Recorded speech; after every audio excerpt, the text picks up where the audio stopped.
Gracias, Dios. Bienvenidos sean todos en esta mañana. Qué bueno es congregarnos para adorar a nuestro Señor y rendirle nuestra adoración a Él. Amén.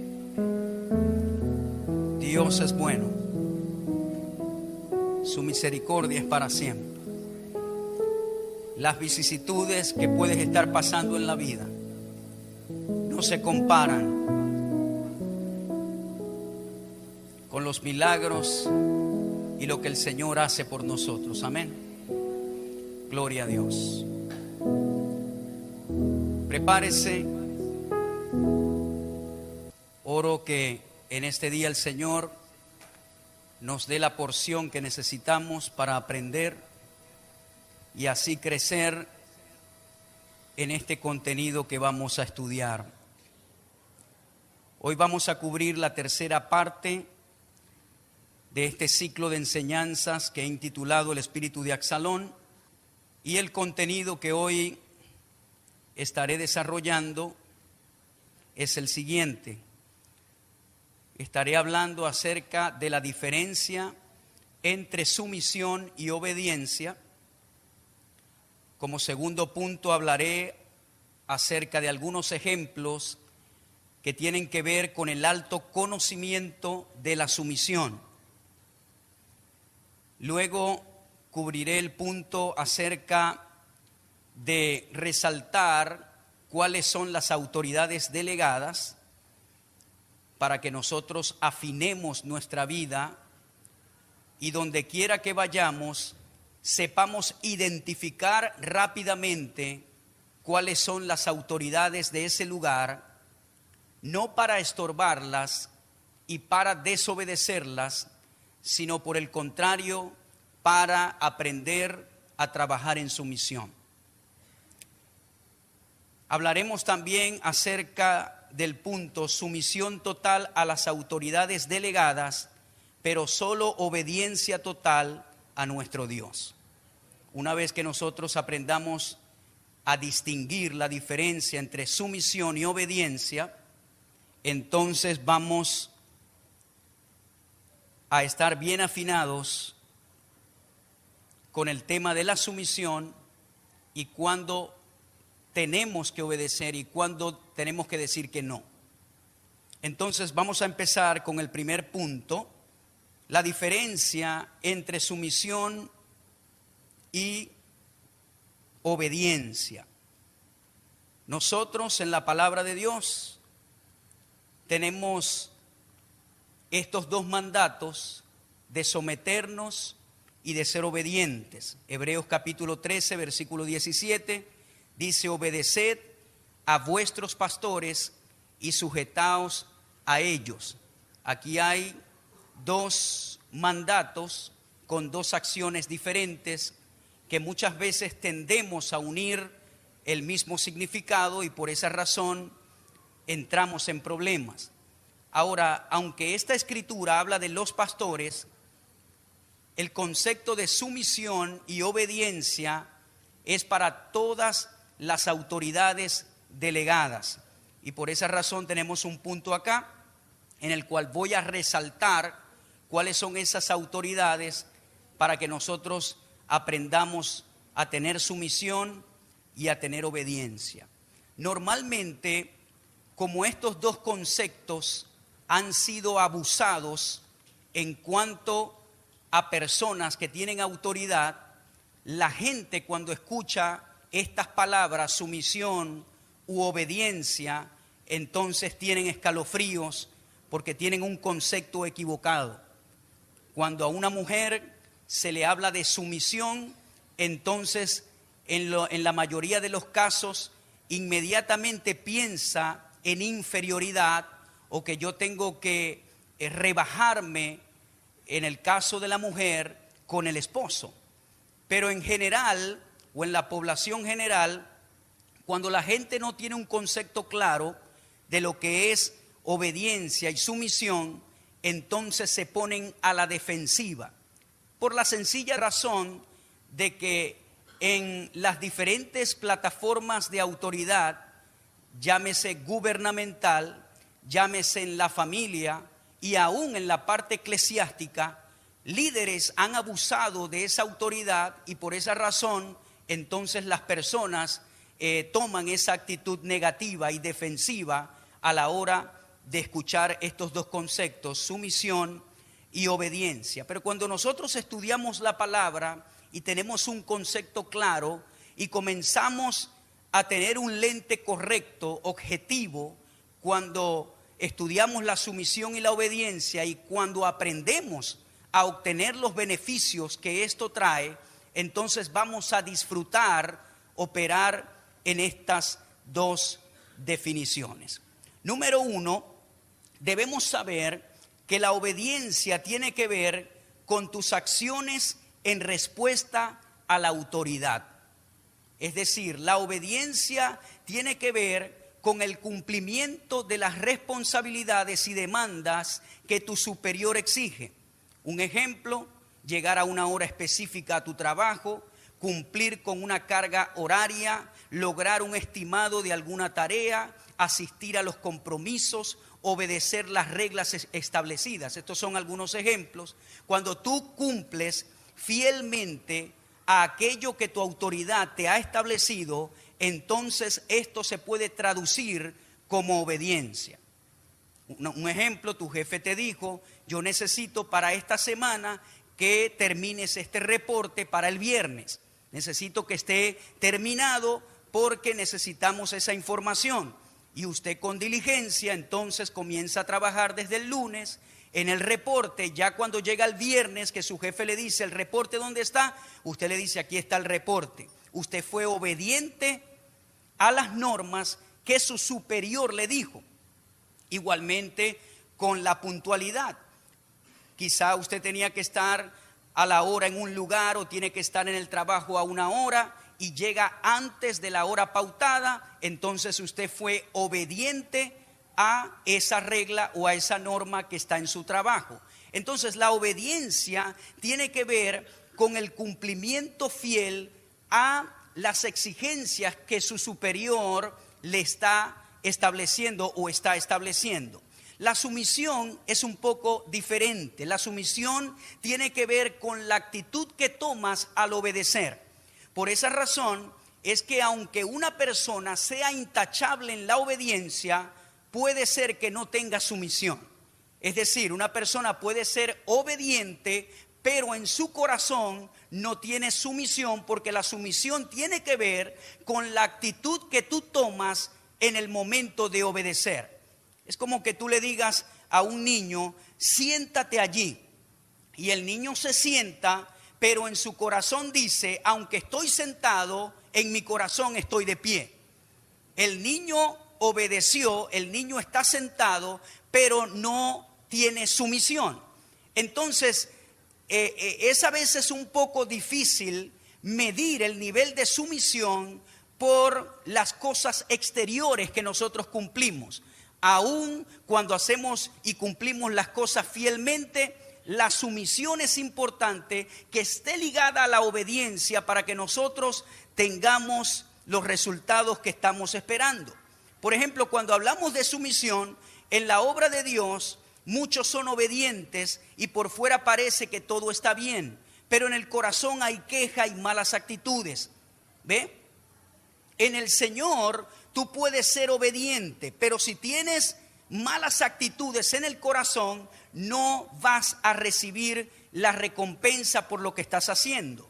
Ahora, por otro lado, otros tienen buena actitud, pero carecen de obediencia y sirven al Señor siempre cuando no se interponga a su comodidad y a sus condiciones. Cumplen las órdenes solo cuando quieren y pueden. Por eso el Señor dijo en Lucas 10:2, en verdad la mies es mucha y los obreros pocos. Rogad pues al Señor de la mies para que envíe obreros a su mies. Es decir, las dos cosas son importantes. Tenemos personas que son obedientes, que son fiel al cumplimiento de las exigencias, pero puede ser que esa persona no tenga sumisión, no tenga una buena actitud en lo que está haciendo. Por otro lado, tenemos personas que tienen un espíritu sumiso, de sumisión, tienen buenas actitudes, pero a la hora de ejecutar las cosas que se le demandan, no las hacen. Tenemos que eclipsar las dos cosas, ser obedientes, pero también tenemos que tener un corazón sumiso. Nosotros, los hijos de Dios, según el apóstol Pablo, él dijo que nosotros vamos a estar en un tribunal que se llama el tribunal de Cristo. Allí nosotros vamos a ser juzgados por las obras que hicimos en la tierra. Ahora no está hablando de un juicio para salvación, porque se supone que ya vamos a estar con el Señor. Pero ese juicio va a ser para entrega de galardones. Y en ese momento, cuando estemos en el bimá de Cristo, la palabra griega de ese juicio, será para entrega de galardones de acuerdo a las obras que hicimos aquí en la tierra. Y dice la Escritura que seremos juzgados por las obras buenas y malas que hicimos. Ahora, allí las obras buenas y malas no está hablando de pecado, está hablando de la calidad de las obras. Y nosotros seremos juzgados no solamente por el cumplimiento fiel de lo que Dios nos envió a hacer, sino con qué corazón nosotros hicimos lo que el Señor me envió a hacer. Digamos que el Señor me dijo: yo quiero, Jarvis, que tú pastorees a esta congregación, y yo puedo estar aquí cada domingo fielmente, pero si yo hago este trabajo de mala gana, el trabajo que Dios me encomendó, entonces soy obediente, pero estoy aplazado en su misión. Y en el juicio que el Señor nos hará en el tribunal de Cristo, nosotros recibiremos los galardones y la recompensa, no solo por lo fiel que fuimos al trabajo, sino con el corazón y las actitudes que lo hicimos. Por eso es que si tú arreglas las sillas en la iglesia, hazlo con amor, porque no es para el hombre, es para el Señor. Si tú eres un diácono y te tocó en el estacionamiento, hágalo con gozo, porque no es para el hombre, es para el Señor. Cualquier función que usted haga para el Señor, usted lo debe hacer con una actitud correcta, con una actitud de gozo, con una actitud de pasión. Y tenemos un problema en esto de la sumisión y la obediencia. Muchas personas hacen las cosas pero de mala gana. Ay, me tengo que levantar temprano. De hecho, hay gente que viene a la iglesia de mala gana. Ay, si no voy, me voy para el infierno. Tengo que ir para la iglesia. Está frito.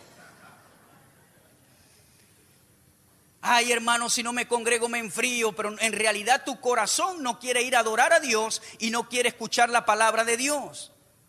Usted tiene que venir a la iglesia y levantarse con ánimo, con pasión, bañarse, vestirse y decir: voy a adorar, a alabar al Señor. ¿Sí o no? O sea, hay gente que viene a la iglesia sin bañarse y todo desarreglado. ¡Ey! ¿Qué pasó? Amén.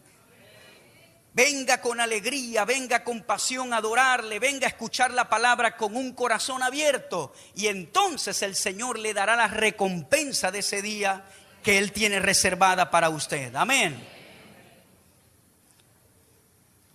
Su misión tiene que ver con el corazón, con la actitud. Obediencia tiene que ver con el cumplimiento fiel. Debemos ser obedientes, pero también debemos ser sumisos. Tener un buen corazón, una buena actitud.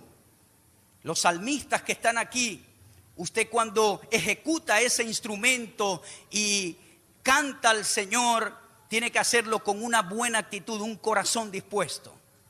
No enojado, sino entendiendo que está adorando al Rey de Reyes y Señor de los Señores.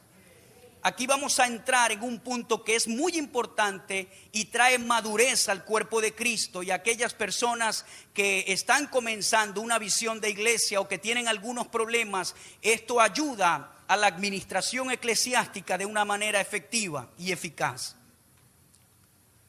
Una persona debe tener un alto conocimiento de su misión. Cuando nosotros entendemos esto, entonces vamos a operar en la sumisión y vamos a comenzar a cosechar los beneficios que esta sumisión tiene. En Juan capítulo 2, versículo 1, hay un ejemplo de este conocimiento de alta sumisión que le va a ayudar muchísimo. Dice la Escritura en Juan capítulo 2 que a Jesús los discípulos lo invitaron a una boda en Caná. Caná estaba cerca de donde estaba Jesús, y dice que a la boda asistió Jesús con sus discípulos, pero también su madre María fue a esta boda. Y pasó algo durante la visita de Jesús en esta boda, y fue que se acabó el vino. Dice que quedaba poco, en realidad quedaba poco vino, y María le dijo: no tienen vino. A lo que él respondió, Jesús respondió: ¿qué tengo que ver contigo, mujer? Todavía no ha llegado mi hora. Ahora, muchas personas que leen esto, lo leen y creen que Jesús fue irrespetuoso con su madre María. Pero la realidad es que la palabra mujer se empleaba de una manera respetuosa. Es decir, como decir en este momento a alguien señora. Entonces ya por allí la palabra mujer no tiene que ver en el mismo sentido cultural que nosotros lo podamos interpretar en nuestro tiempo. Al contrario, Jesús fue respetuoso con su madre al aplicar esta palabra. Por otro lado, la expresión, que es un modismo judío, ¿qué tengo que ver contigo? El Señor sencillamente lo que está diciéndole a María es la posición de la negativa a implicarse en una propuesta. Es decir, Jesucristo con esta expresión no le está faltando el respeto, sino que le está diciendo a su mamá: en este momento no puedo hacer lo que tú me estás demandando. María no solamente le estaba informando a Jesús que había poco vino en la boda, lo cual era un evento totalmente desastroso para una boda. En una boda judía, una de las cosas que no debía faltar nunca era el vino, para que usted sepa. Y María le dice esta expresión a Jesús, pero no de manera para informarle lo que estaba ocurriendo, sino que de manera implícita María le está diciendo: ajá, Jesús, hay poco vino, ¿vas a hacer algo, sí o no? Y Jesucristo le responde a María con esto: ¿qué tengo que ver contigo, mujer? Todavía no ha llegado mi hora. Ahora, ¿por qué le estoy hablando de esta escritura? Para que entienda ejemplos importantes de un conocimiento alto de su misión. Y le voy a compartir una experiencia. Cuando el Señor nos envió a establecer la visión de la iglesia aquí en Venezuela, nosotros no estábamos aquí en Venezuela. Nosotros en el año 2011 estábamos de viaje, estábamos en América, y recuerdo que un amigo, un hermano en Cristo, con mucho dinero, en el año 2011, la esposa de este amigo nos llegó y nos dijo: Jarvis, el Señor puso en el corazón de mi esposo ayudarte. Entre paréntesis digo, nunca pedí dinero, nunca le pedí $1, solo estaba allí hospedado y estaba haciendo unas cosas para él. Y una mañana, como a las 7 de la mañana, la esposa llega y nos dice: el Señor puso en el corazón de mi esposo ayudarte. El Señor puso en el corazón de mi esposo inscribir a tu hijo en la escuela primaria. En ese tiempo mi hijo estaba pequeño y estaba en la escuela primaria. También puso en el corazón de mi esposo inscribir a tu esposa en la universidad para hacer equivalencias en la universidad acá americana. Mi esposa es ingeniero electrónico, pero para poder trabajar en los Estados Unidos tenía que obtener equivalencias y estudiar allá para entrar en el mecanismo de allá. Y mi esposo me dijo: para darte hospedaje, para darte trabajo. Es decir, yo tenía todo resuelto en ese momento. Todo resuelto, todo. Y ese día recuerdo que estábamos asombrados de todo lo que nos dijo esa persona. Ahora, entienda que en el 2011 no existía la migración masiva. Yo no me fui por problemas que habían acá. No. Sencillamente era un plan familiar que nosotros teníamos, y el Señor, entre paréntesis, digo entre paréntesis porque ya voy a explicar, nos había abierto las puertas que estábamos buscando. En esos días el Señor nos habla y nos dice: no se pueden quedar aquí, quiero que regresen a Venezuela y comiencen la congregación allá en Venezuela. Recuerdo que oramos todos, no solamente mi esposa y yo, sino ellos también. Y el Señor nos confirmó a todos que yo no podía quedarme con ese plan, sino que tenía que agarrar mis maletas y regresar a Venezuela para comenzar esta visión que se llama Luz de las Naciones Sur, y usted está aquí sentado. Amén.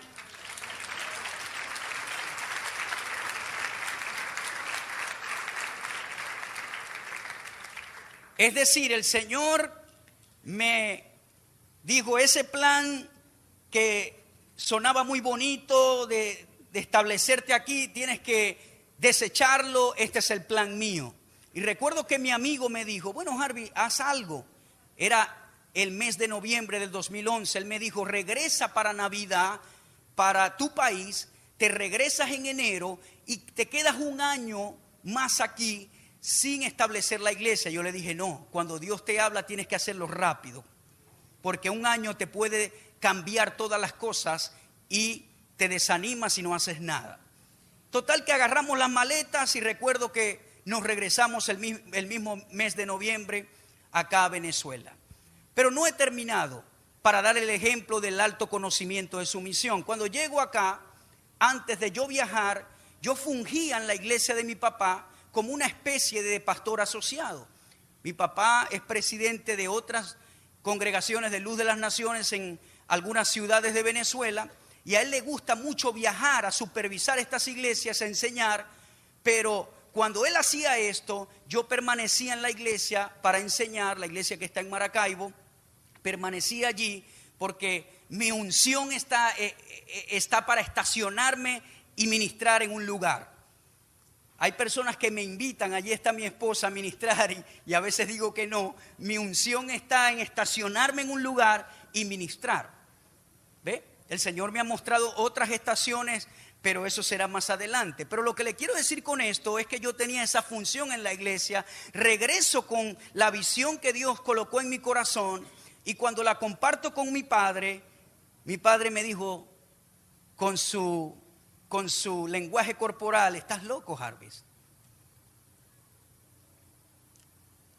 Es decir, cuando yo le dije todo lo que el Señor me dijo, él no dijo, wow, qué bueno, no. Me dijo, quedó impactado cuando le dije eso.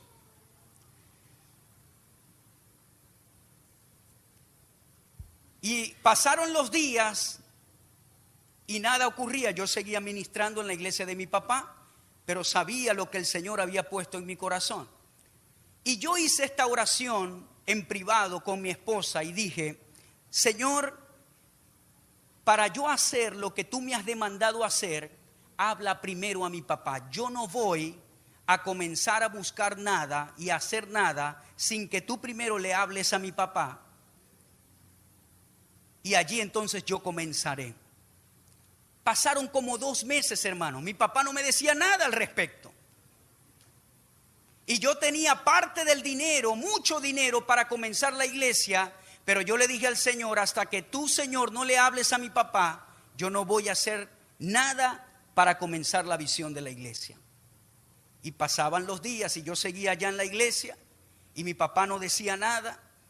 Papá estaba prácticamente incrédulo a eso, cerrado, porque él decía, tú me ayudas aquí, Harvey, vamos a hacer talleres de liderazgo, vamos a hacer lo otro. Y yo decía, el Señor, eso no es lo que quiere en esta estación para mí. Lo decía para mí mismo.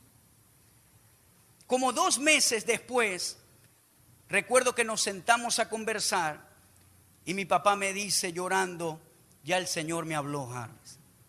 Y cuando él me dijo eso, fue como que la bendición de Dios me dijo, ya comienza. Y cuando él me dijo eso, entonces comencé a dar los primeros pasos para establecer la iglesia aquí en San Francisco. ¿Por qué le estoy dando estos ejemplos en esta mañana? Porque si yo hubiese sido otro, yo digo, ay, Dios me habló, ¿qué me importa lo que diga mi papá? Vamos a hacer la obra de Dios. No, Señor. Y por eso es que la bendición de Dios ha estado en esta iglesia, porque desde el día 1 comenzó bien. Lo que comienza torcido, crece torcido. Lo que comienza en bendición termina en bendición. Amén.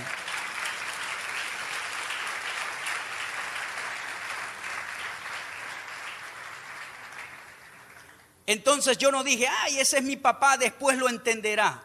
Yo sabía que Dios era poderoso y también sabía que mi padre iba a escuchar la voz de Dios y me iba a abrir las puertas. Y esta iglesia ha sido una bendición. De hecho, esta iglesia comenzó desde cero. Yo no comencé con miembros de nadie.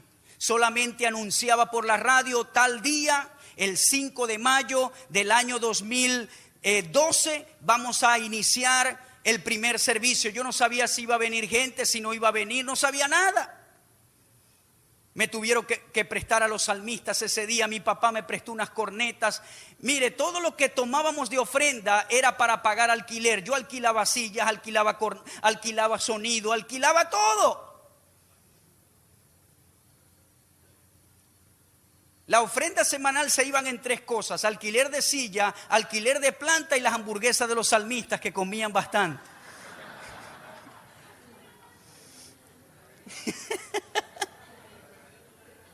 Como no eran músicos propios, yo tenía que darles algo. Ay, bueno, la hamburguesa ahí. Y así comenzamos y fuimos comprando cosas y Dios comenzó a bendecir. Y todavía, hermanos, nos falta muchísimo. Apenas vamos comenzando. Pero todas las bendiciones que tú puedas experimentar en algo es resultado de la actitud y del corazón que tienes al principio.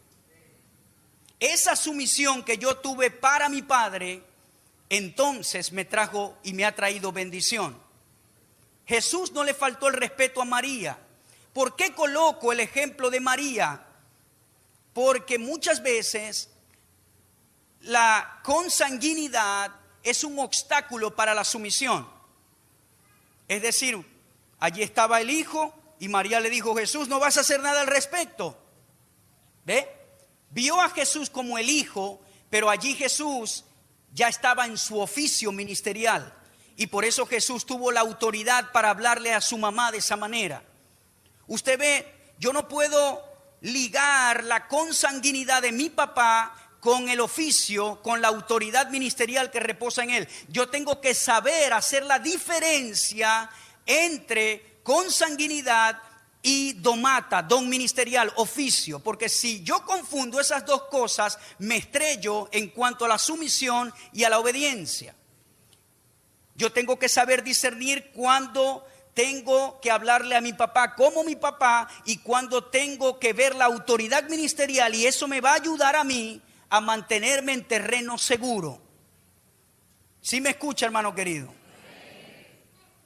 Hace algunos años atrás leí un reporte del pastor Lucas Leis.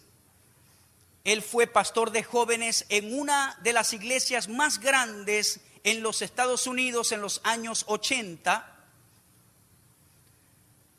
La iglesia La Catedral de Cristal. Habían como 10,000 miembros en esa iglesia. Hoy en día la iglesia tuvo que vender, hace como unos años atrás, tuvo que vender el edificio a la iglesia católica porque cerraron sus puertas. Y usted dice, pero ¿cómo una iglesia tan influyente, con tanta membresía, puede decrecer tan fuerte que llega a cerrar sus puertas y a vender su local porque ya no pueden pagar la cuota mensual? Lucas Leis hizo un reporte de por qué la iglesia Catedral de Cristal llegó a tal punto de cerrar sus puertas y perder su local.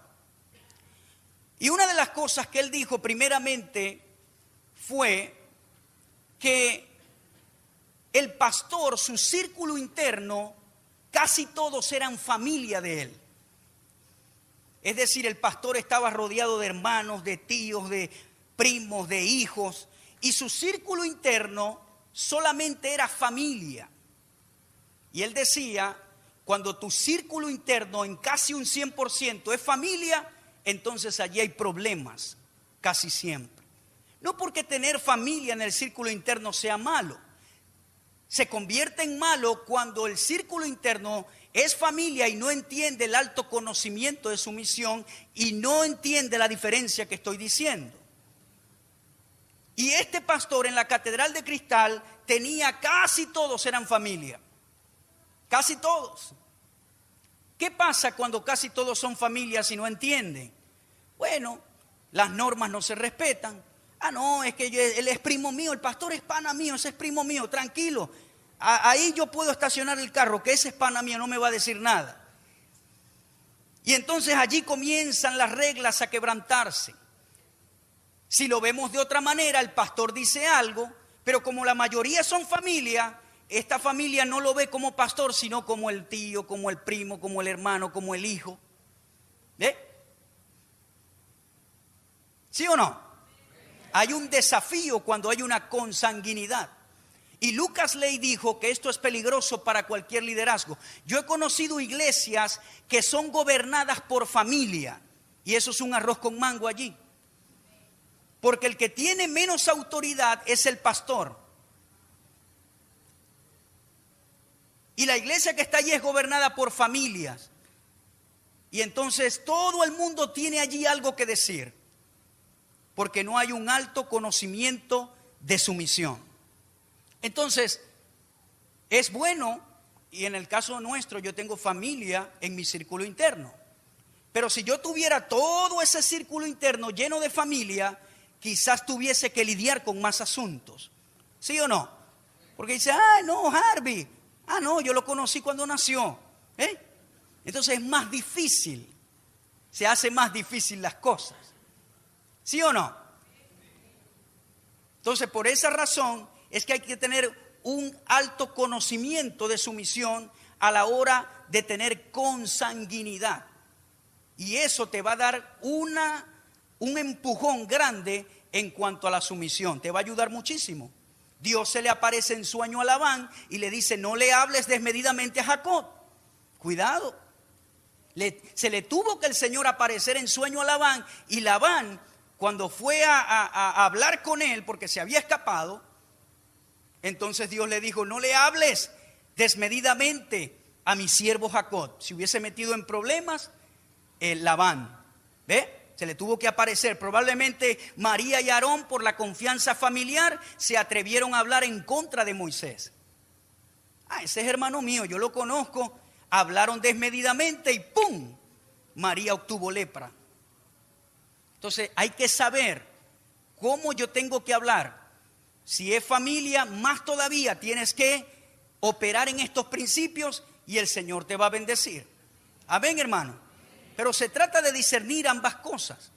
Ahora, no siempre tú le hablas a tu familiar en el ámbito ministerial, no. Hay momentos en mi privacidad que yo le hablo a cualquiera que sea mi familia como mi familia.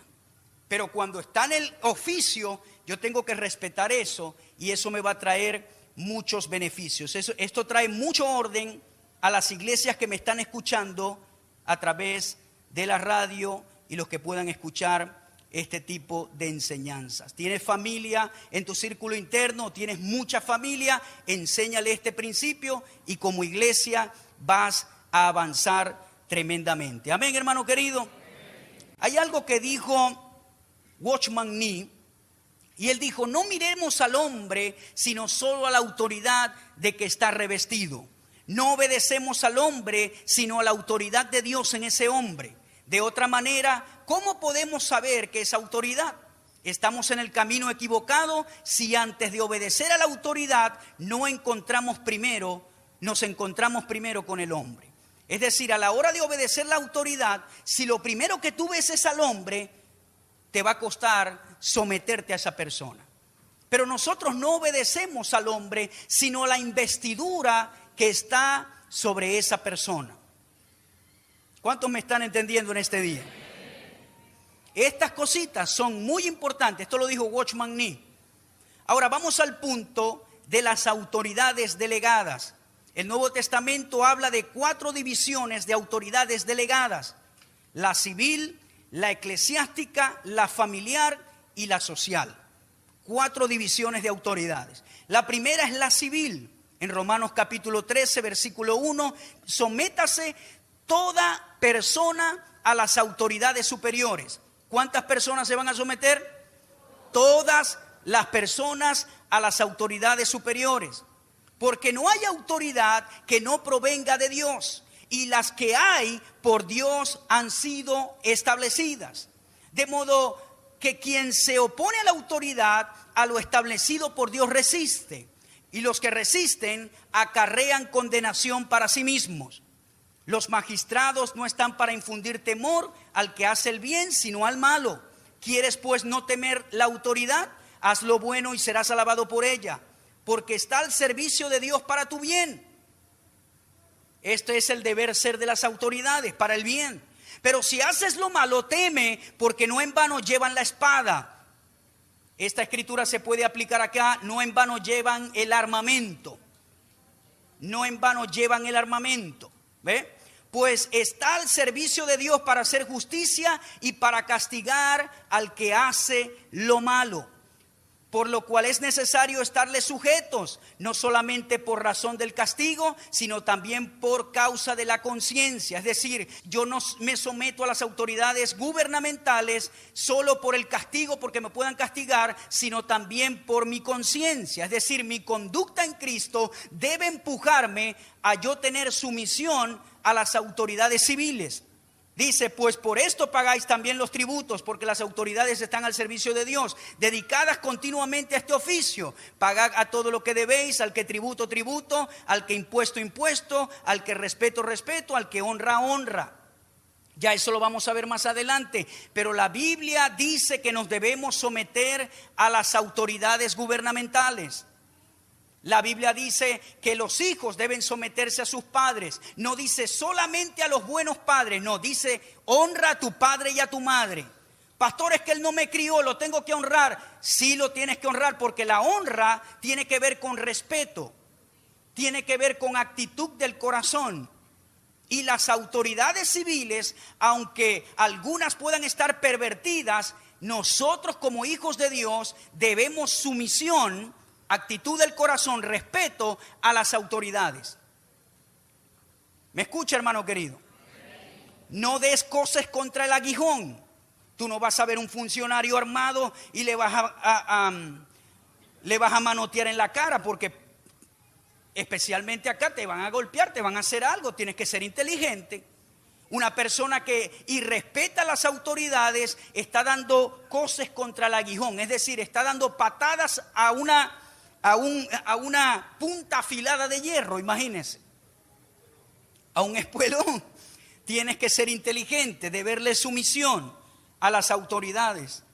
Entonces, esa es la primera división, las autoridades civiles. Yo sé que usted está pensando, muchos de ustedes, hermano, yo creo, pastor, que usted está equivocado.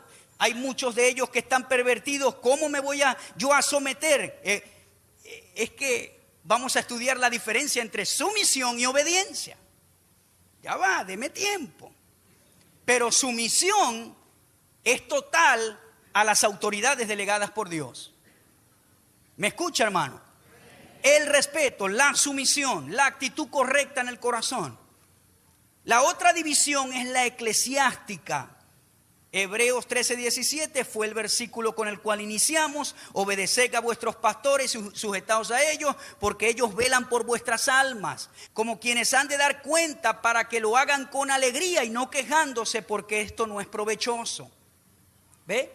En las autoridades eclesiásticas no solamente está el pastor, hay una división de ancianos, hay una división de diaconado, y todos debemos someternos unos a otros con respeto. Debemos hablarnos con respeto. Si hay alguna cosa que no está funcionando bien, debe abordarse con respeto, con sumisión.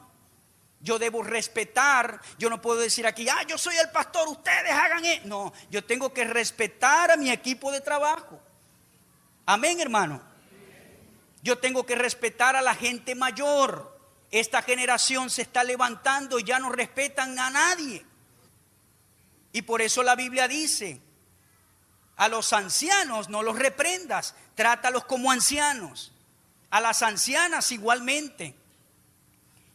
Ve, yo no puedo decirle a una persona que es mayor y respetarlo, porque yo le debo respeto solo porque es mayor que yo, para empezar por allí. Yo lo puedo corregir en amor, en mansedumbre, pero respetando su condición de persona. Entonces los jóvenes aprendan eso. Ay, ese viejo loco, uy, tienes que tener cuidado con las palabras que dices. Entonces esa es la otra división, la eclesiástica. Cuando todos nos sujetamos, cuando todos respetamos, cuando todos tenemos el corazón correcto, vamos a funcionar correctamente. En la familia es la otra división. Efesios 6:21 dice: someteos unos a otros en el temor de Dios. Las casadas estén sujetas a sus propios maridos como al Señor, porque el marido es cabeza de la mujer, es responsable de la mujer, así como Cristo es cabeza de la iglesia, la cual es su cuerpo, y Él es su Salvador. Así que como la iglesia está sujeta a Cristo, así también las casadas lo estén a sus maridos en todo. Hermano, esto para algunas esposas es una dinamita decirlo. Especialmente en esta época donde vemos a las mujeres que quieren llevar los pantalones en la casa. ¿Sí? ¿Es la verdad? Antes usted veía, y después hago el balance, que daba una mujer a luz, la generación de mi mamá o de mi abuela. Y la mujer tenía al muchacho y aquí el tetero y le preparaba y tal, y el pañal, delante de la gente. Es que me tienes que ayudar porque somos dos, eso es verdad. Somos dos y hay que ayudar a la esposa, eso no es mentira. Y el machismo no debe tener cabida aquí. Pero ahora se está gestando una generación de hombres pasivos y mujeres que quieren ser el papel de hombre en la casa. Por este mal concepto. Amén, hermano. Somos un equipo y la sujeción de esposa a esposa, de esposa a esposo, no la deja inferior. No, es el diseño de Dios. Porque la esposa se somete a su esposo, es decir, lo respeta, lo honra con su respeto, y eso es parte del diseño de Dios. La mujer se somete al hombre respetándolo, honrándolo. Pastor, es que mi esposo no es la cabeza como de Cristo, mi esposo es la cabeza loca. ¿Cómo me voy a someter? Bueno, la Biblia dice que debes someterte, respetarle, honrarle. Amén, hermano. Vas a hacer o a tomar una decisión importante, consúltale a tu esposo, no lo hagas sin consultarle. Consúltense. Y tenemos que desechar ese concepto del mundo porque eso no trae, es en contra del diseño de Dios. Ajá, pastor, y la Biblia dice que nos sometamos nosotros a la mujer y los hombres. Leímos: someteos unos a otros en el temor de Dios. Los hombres no nos escapamos de la sumisión en la familia. ¿Cómo los hombres se someten? Versículo 25: amen a sus mujeres, así como Cristo amó a la iglesia y se entregó a sí mismo por ella para santificarla, habiéndola purificado en el lavamiento del agua por la palabra, a fin de presentársela a sí mismo una iglesia gloriosa, que no tuviese mancha ni arruga ni cosa semejante, sino que fuera santa y sin mancha. Así también los maridos deben amar a sus mujeres como a sus mismos cuerpos. El que ama a su mujer, a sí mismo se ama, pues nadie odió jamás a su propio cuerpo, sino que lo sustenta y lo cuida, como también Cristo a la iglesia. ¿Cómo el hombre se somete a la mujer? Amándola como Cristo amó a la iglesia. Aquí no nos escapamos. El asunto es que el diseño de Dios es así. Míreme acá. Hay un ciclo alienante que respeto, amor. Cuando la mujer respeta, hay amor del hombre. Cuando no hay amor del hombre, la mujer no respeta. Cuando la mujer pierde el respeto, el hombre no quiere amar. Es un círculo, es un diseño de Dios. Cuando la mujer respeta, el hombre ama. Cuando el hombre ama, la mujer respeta. Cuando la mujer es irrespetuosa, el hombre se desanima emocionalmente y deja de amar. Cuando el hombre deja de amar, la mujer deja de respetar. Cuando la mujer deja de respetar, el hombre deja de amar. Pero cuando uno de los dos dice: hey, ¿qué está pasando aquí? Aunque él no me ame, yo lo voy a respetar. Entonces comienza la restauración del amor. Y cuando comienza la restauración del amor, comienza la restauración del respeto. Y cuando comienza la restauración del respeto, el hombre comienza a amar y ella comienza a respetar. Y amor, respeto es el diseño de Dios. Amén.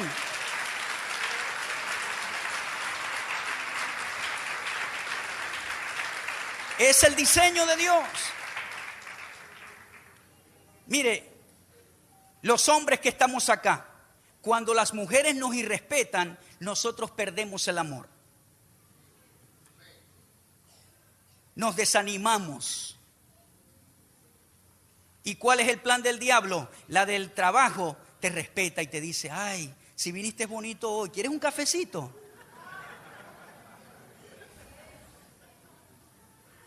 Usted se ríe, pero es así. Y como ya el amor se está perdiendo en la casa porque no hay respeto, entonces afuera el enemigo usa. Y esa mujer usted la ve respetuosa y dice, no, así es que necesito yo una porque la de la casa no me respeta. Y como no hay amor, entonces viene la otra cara de la moneda. La mujer sale a la calle y otro le dice, si estás bonita hoy, olorosa. Y la mujer mira y dice, ay, este sí me ama. Aquel no, aquel es un ogro. Y entonces el adulterio comienza a entrar en la mente primero. El adulterio no entra en la cama, el adulterio entra en la mente primero. Y cuando usted concibe el pecado en la mente, se ejecuta en lo físico. Pero primero es un trabajo mental. Cuando alguien se suicida, eso no pasa de la noche a la mañana. Yo he hablado con gente que ha tenido ese problema y me dice, meses pensando en suicidarme, meses pueden tener pensando cómo hacerlo. Igualmente es el adulterio. Primero es una semilla en la mente y puede estar allí en la noche, en el día, y maquinando, y el enemigo te resalta las imperfecciones de tu esposa y resalta las perfecciones de la otra, y así en viceversa, hasta que ¡pum!, el hombre queda amarrado y no le importa tener una cita con esa mujer, o la mujer queda amarrada y no le importa tener una cita con ese hombre. Así entra el adulterio. Rompa el círculo alienante. Si ambos están mal, no respetan ni aman, diga usted, yo voy a amar, y va a ver cómo su esposa lo va a empezar a respetar. Y cuando usted respeta, él va a comenzar a amar. Amén, hermano querido. En la parte familiar también entran los hijos. Efesios 6:1. Hijos, obedeced en el Señor a vuestros padres, porque esto es justo. Honra a tu padre y a tu madre, que es el primer mandamiento con promesa, para que te vaya bien y seas de larga vida sobre la tierra. Allí entran los hijos en la parte familiar de sumisión, pero también los padres estamos allí. Dice, y vosotros padres no provoquéis a ira a vuestros hijos, sino criadlos en disciplina y amonestación del Señor. Ve, no debemos maltratarlos, no debemos hacerlos enojar de mala manera, hiriéndoles. En una manera esto es sumisión para nuestros hijos. También como padres que somos, no podemos violar su conciencia y su edad porque son pequeños. No podemos decir yo puedo hacer con ellos lo que quieran porque vamos a dañarlos y los vamos a herir. Todos de una manera nos sometemos unos a otros. En lo social, Efesios capítulo 6 versículos 5, en el tiempo bíblico habían esclavos. Esclavos, obedezcan a vuestros amos terrenales con temor y temblor. Hoy en día que estamos libres de esclavitud, esta escritura se puede aplicar a los empleados. Empleados, obedezcan a sus jefes terrenales con temor y temblor, con sencillez de corazón. Ahí está la sumisión. Como a Cristo, no sirviendo al ojo como los que quieren agradar a los hombres, sino como siervos de Cristo de corazón, haciendo la voluntad de Dios. Servid de buena voluntad como al Señor y no a los hombres. Está hablando de trabajo físico. La parte social, de empleado a jefe. Y también le habla a los jefes cómo deben tratar a sus empleados. Debes servir aún en tu trabajo como para el Señor y no para el hombre. Usted está en el trabajo y tiene el celular y cuando llega el jefe lo guarda en la computadora. Cuando se va, le está sirviendo al hombre. Tiene que hacerlo como para el Señor, un buen trabajo, un trabajo honrado. Ve, todos los que están bajo el yugo de esclavitud, Tengan a sus amos por dignos de todo honor, para que no sea blasfemado el nombre de Dios y la doctrina. Y los que tienen amos creyentes, no los tengan en menos por ser hermanos, sino sírvanle mejor, por cuanto son creyentes y amados los que se benefician de su buen servicio. Esto enseña y exhorta. Habla que los que tienen jefes cristianos no digan, ese es cristiano, ese no me va a votar nunca. No, dice que tienes que servirle mejor. No, ese es hermano en Cristo, ese me trata mejor. Bueno, sírvele mejor. Tito 2:9, exhorta a los siervos que se sujeten a sus amos, que agraden en todo, que no sean respondones, no defraudando, sino mostrándose fieles en todo, para que en todo adornen la doctrina de Dios nuestro Salvador.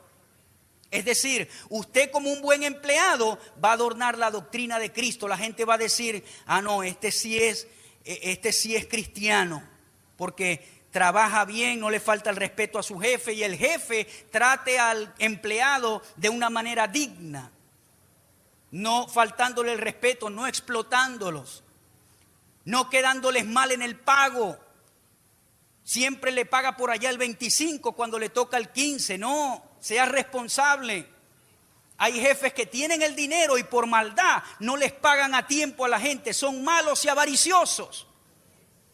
Y eso lo condena la palabra, la ley de Dios condena eso. Cuando tú retienes el salario de la gente y los pones a trabajar. Por eso es que la Biblia dice, no pondrás bozal al buey que trilla. Está hablando de eso. Amén, hermano. Entonces esas son las 4 divisiones de las autoridades delegadas, y nosotros debemos someternos a todas esas autoridades, y cuando lo hacemos vamos a vivir bien y vamos a tener los beneficios. En lo civil, en lo familiar, en lo eclesiástico y en lo social. Vamos a hablar del punto sumisión total a las autoridades delegadas, obediencia total solo a Dios. Este punto es muy importante, muy pero muy importante. Hay algunos ejemplos. Leamos 1 Pedro 3, 1 al 2. Dice, asimismo, ustedes mujeres estén sujetas a sus maridos, de modo que si alguno de ellos son desobedientes a la palabra, es decir, Pedro está diciéndole a la mujer que sea respetuoso con su marido, aunque éste sea desobediente a la palabra, puedan ser ganados sin palabra alguna por la conducta de sus mujeres, al observar ellos su conducta casta y respetuosa. Si hay mujeres aquí que tienen esposos no creyentes, con su conducta de respeto ellos pueden venir a Cristo. Pedro está diciendo, no prediques tanto, muestra a Cristo y ellos vendrán a Cristo. Porque hay esposas con esposos inconversos y desde la mañanita colocan el canal cristiano y esto por allá y hablan y hablan y hablan. No, tranquila, muéstrales respeto, trátalos bien. Ten sumisión y ellos van a venir a Jesucristo. Amén. Gloria a Dios. Ahora, no se requiere que la esposa obedezca de manera incondicional si su esposo le pide pecar. Pero si ella sí está llamada a someterse y honrar incondicionalmente su posición de autoridad. Haga la diferencia. La esposa no está llamada a obedecer a su esposo incondicionalmente y a ciegas, pero sí está llamada incondicionalmente a respetar la posición del esposo. Un ejemplo sería la esposa creyente que responde el teléfono, pero su esposo no desea hablar con la persona y la instruye diciendo, dile que no estoy aquí. Si su esposo le dice, si lo llaman a su casa a cobrarle y el esposo le dice, una pregunta fácil, ¿qué hace usted?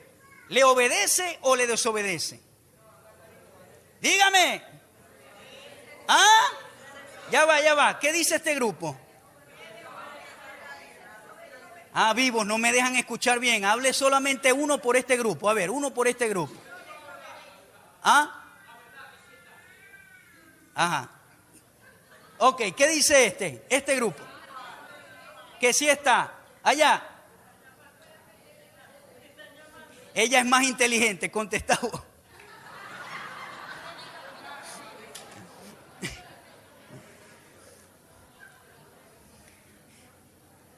Una respuesta apropiada sería Usted no tiene que decirle eso con el teléfono aquí. Usted dice, un momento, ya va.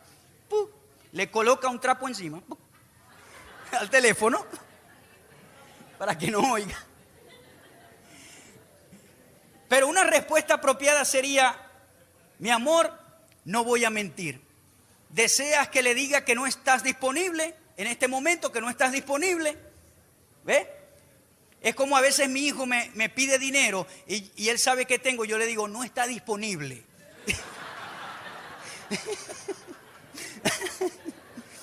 Yo no le digo, no tengo, porque él sabe que tengo. Yo lo que le digo es, no está disponible. Entonces, sea inteligente con las palabras y usted le dice, ¿deseas que le diga que no estás disponible en este momento?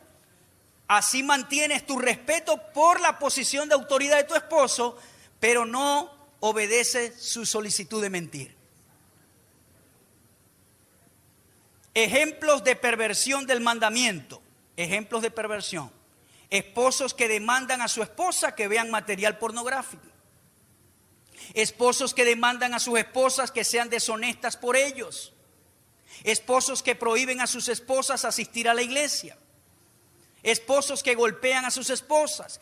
En otras instancias, esposos que abusan sexualmente de los hijos. Hermano, hay mujeres que saben que su esposo abusa de su hijo sexualmente, de sus hijastros, y siguen viviendo ahí. Y eso se llama pecado, complicidad y sinvergüenzura. Créame que es así, para que usted sepa. Entonces, tú puedes respetar a tu esposo, pero estas demandas pervierten el mandamiento. Es decir, ustedes no tienen que obedecer a estas demandas. Pero sí hay que mantener la sumisión a su esposo. Es decir, usted no tiene que gritarle para darle una información. Usted puede someterse respetando y no cumpliendo estas exigencias que se salen de las Escrituras. Estas directrices no deben ser obedecidas porque son una violación a la Escritura, y en los casos extremos mencionados, la mujer no está obligada a permanecer con su pareja, ya que puede correr peligro su vida y la vida de sus hijos. Amén, hermano. Ahora, si se corrige la situación, entonces usted puede seguir luchando por su matrimonio, peleando por su matrimonio, pero debe haber un arrepentimiento y una corrección en su casa. Si usted me llega como esposo y me dice, hermano, mi esposa me vive engañando con otros y lleva ya 5, ¿qué hago? Yo le digo, ¿y qué hace usted ahí, sinvergüenza?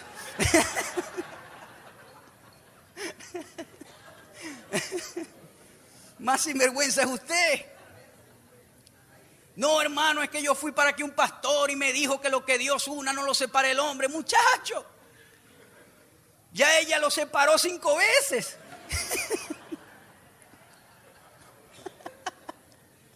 Tú no lo estás separando, ella misma se separó. Hay versículos que la gente no entiende y vive allí condenado toda la vida. Ahora, si esa mujer se arrepiente y dice, mi amor, me equivoqué, pequé, te engañé, ayúdame, yo voy a seguir contigo, te prometo. Y el hombre dice, te perdono, en Cristo se vale eso. Pero si eso es un estilo de vida, la Biblia permite que esa persona se separe en esa situación. Pero ya eso es otra enseñanza. Amén, hermano querido. Algunos ejemplos en las Escrituras, Éxodo 1, 17 al 21, el faraón le dice a las parteras, cuando estén asistiendo al parto, si es varón, mátenlo, si es hembra, consérvenla. Las parteras, ¿qué hicieron? Las parteras no obedecieron al faraón. ¿Ve? Estoy seguro que las parteras no fueron groseras con el faraón cuando él les pidió el reporte, se sometieron al faraón en respeto, pero fueron desobedientes a la orden del faraón. ¿Me está escuchando, hermano? Escúcheme acá. Hechos 4, 18 al 20, ordenan a Pedro y a Juan que no hablen del nombre de Jesús. Y Pedro dice, nos es menester obedecer a Dios primero que a ustedes. Ellos fueron respetuosos con las autoridades, pero no obedecieron al mandato. Fueron sumisos, pero no fueron obedientes. Ellos siguieron predicando el nombre de Cristo. Hechos 23:1, el sumo sacerdote manda a golpear a Pablo. Pablo está en medio juicio y él dice, yo he vivido con plena conciencia, con pura conciencia, con una buena conciencia delante de Dios. Y cuando dijo eso Pablo, el sumo sacerdote lo mandó a golpear en la boca y lo golpearon. Y Pablo le dijo al sumo sacerdote sin saber, le dijo, Dios te golpeará a ti, pared blanqueada. Y alguien se le acerca a Pablo y le dice, Pablo, ese es el sumo sacerdote. Y cuando le dijeron eso a Pablo, Pablo dijo, ay, perdón,